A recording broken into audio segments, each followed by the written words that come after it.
Hello दोस्तों।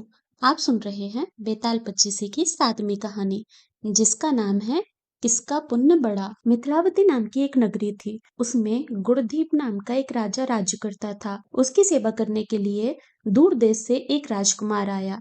वह बराबर कोशिश करता रहा, लेकिन राजा से उसकी भेंट ना हो पाई। जो कुछ वह अपने साथ लाया था, वह सब बराबर हो गया। एक दिन राजा शिकार खेलने के लिए गया। राजकुमार भी उसके साथ हो लिया। चलते चलते राजा एक वन में पहुंचा। वहां उसके नौकर चाकर बिछड़ गए। राजा के साथ अकेला वह राजकुमार रह गया। उसने राजा को रोका। राजा ने उसकी ओर देखा तो पूछा, तू इतना कमजोर क्यों हो रहा है? उसने कहा, इसमें मेरे कर्म का दोष है। मैं जिस राजा के पास रहता हूँ, वह हजारों को पालता है, पर उसकी निगाहें मेरी ओर नहीं जाती। राजन, 6 बातें आदमी को हल्का करती हैं: खोटे नर की प्रीति, बिना कारण हंसी, स्त्री से विवाद, असज्जन स्वामी की सेवा, गधे की सवारी और बिना संस्कृत की भाषा।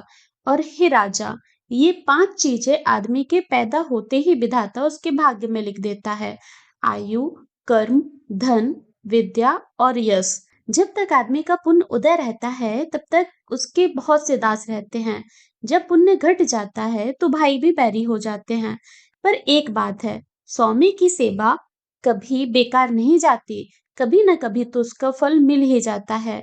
यही सुनकर राजा के मन पर उसका बड़ा असर हुआ। कुछ समय घूमने घामने के बाद वे नगर में लौट आए। राजा ने उसे अपनी नौकरी में रख लिया। उसे बढ़िया बढ़िया कपड़े और गहने दिए।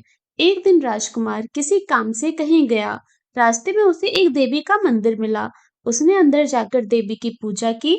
जब वह बाहर निकला तो क्या देखता है, उसके पीछे एक सुंदर स्त्री चली आ रही है। राजकुमार उसे देखते ही उसकी ओर आकर्षित हो गया।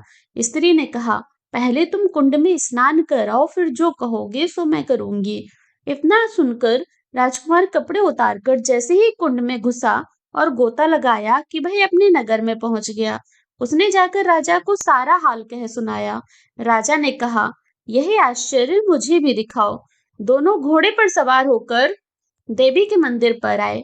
अंदर जाकर दर्शन किए और जैसे ही बाहर निकले कि वह स्त्री प्रकट हो गई। राजा को देखते ही बोली, महाराज, मैं आपके रूप पर मुग्ध हूँ।